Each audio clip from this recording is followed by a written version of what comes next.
Il ne faut pas faire ça. Non, Il faut faire ça parce qu'on retrouve des sensations d'enfance. Mais ça n'est pas le propos aujourd'hui. En fait, le propos, c'est d'expliquer aux gens que chez eux, dans leur bibliothèque, dans leur cave, dans leur grenier, ils ont des trésors qui sommeillent, parfois parce qu'ils ignorent effectivement la valeur que peut avoir la bande dessinée, qui depuis 10 ans a connu un boom absolument délirant. Et aujourd'hui, certains auteurs comme Hergé, Uderzo ou Franquin, pour leurs éditions originales, leurs dessins, leurs coups de crayon valent aussi cher que Picasso, Warhol ou Matisse. Voilà, c'est vraiment, il y a eu un boom absolu. Ça n'est plus un art mineur, la bande dessinée. On va le voir dans le reportage qui va suivre. C'est une affaire de passionnés et c'est une addiction, à mon avis, dont il ne faut jamais se passer parce que elle est empreinte au rêve. Donc on va aller rejoindre certains exemples. Enfant, vous avez rêvé en lisant les aventures d'Astérix et Obélix, de Sylvain et Sylvette ou des Schtroumpfs. Puis adolescent, vous avez forgé votre caractère en compagnie de Tintin et appris l'humour noir avec Gaston Lagaffe. Toutes ces bandes dessinées qui ont nourri votre enfance valent aujourd'hui de l'or, au même titre qu'une sculpture ou un tableau de maître. Quelles que soient les générations, c'est curieux, mais on conserve toujours ces mêmes héros. Des héros comme les Pieds Nickelés, qui ont été créés avant 1910, continuent à être recherchés. Les albums de Bécassine ont toujours leur fidèle public. Dans toute cette galerie de héros très connus, dont Tintin, Astérix, Mickey aussi, j'ai oublié Mandrake, il y a quand même quelques héros ou albums inconnus qui sont très recherchés par les collectionneurs, comme celui-ci, La Bête est morte, dessiné par Calvo. C'est un album qui reprend toutes les péripéties de la Seconde Guerre mondiale, mais où les acteurs sont des animaux. Et c'est un album qui est paru en 1945 et 1946 et qui a eu un succès absolument énorme à sa sortie.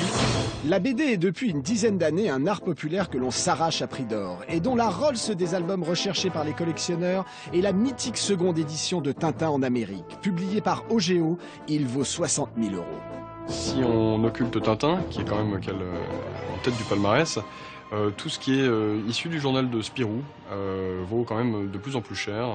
Jean et Pierre-Louis sont des séries très difficiles à trouver en bel état, en édition originale bien sûr.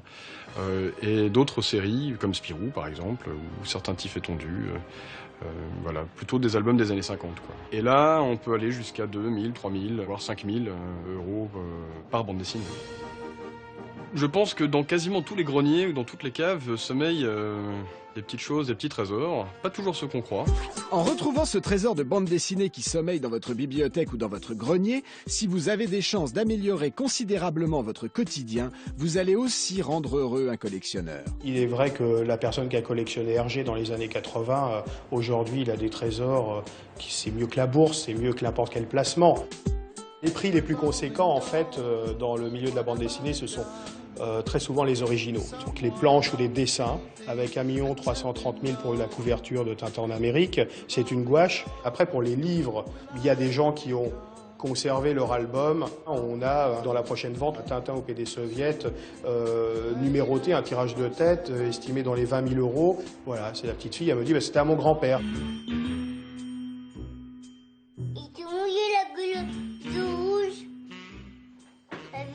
Si vous aimez vos enfants, offrez-leur des bandes dessinées. Elles sont une source d'éveil et de rêve sans nul autre pareil. En effet, la BD ne connaît qu'une seule limite, celle de l'imagination. Et voilà. Alors un expert en bande dessinée est avec nous, François Ménel. Donc dites-nous, d'accord. Dites-nous ce qui fait la beauté, la rareté et le prix d'une BD. Quelles sont les marques d'une BD rare et précieuse? Alors une BD rare et précieuse, d'abord, avant tout, c'est une édition originale. C'est-à-dire que c'est la première édition, le premier tirage.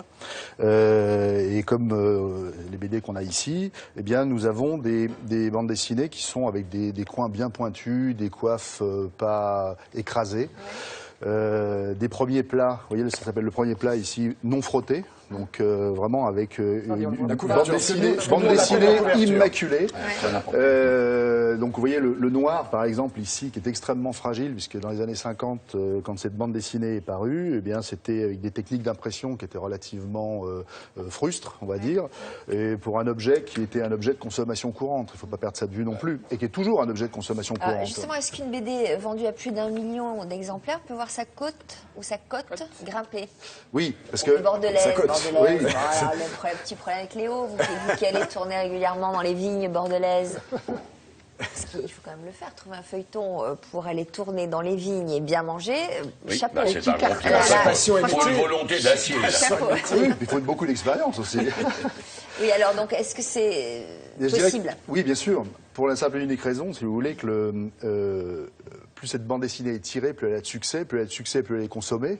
Et fatalement, plus elle est consommée, plus elle est détruite. Parce qu'il ne faut pas oublier que ce sont des objets qui sont lus par les enfants la plupart du temps. Maintenant, il y a beaucoup de grands-enfants qui lisent la bande dessinée. Et donc, c'est un objet qui est très, très abîmé, si vous voulez. Donc, les trouver dans des états neufs, c'est ce qui fait la rareté. Et des plus-values sur des BD récentes, c'est possible? Bien sûr. Oui. On a comme exemple, par exemple, le premier Titeuf, qui lui, dans la première édition, qui est paru en 95, aujourd'hui, ça vaut 500-600 € à l'état neuf. Donc on a le Pinocchio de Winchloos qui est là, qui est sorti il y a 2 ans et qui vaut déjà 4 fois son prix. Voilà.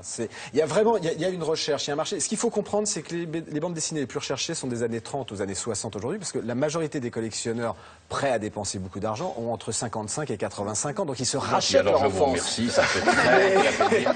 Je n'ai pas 85 ans.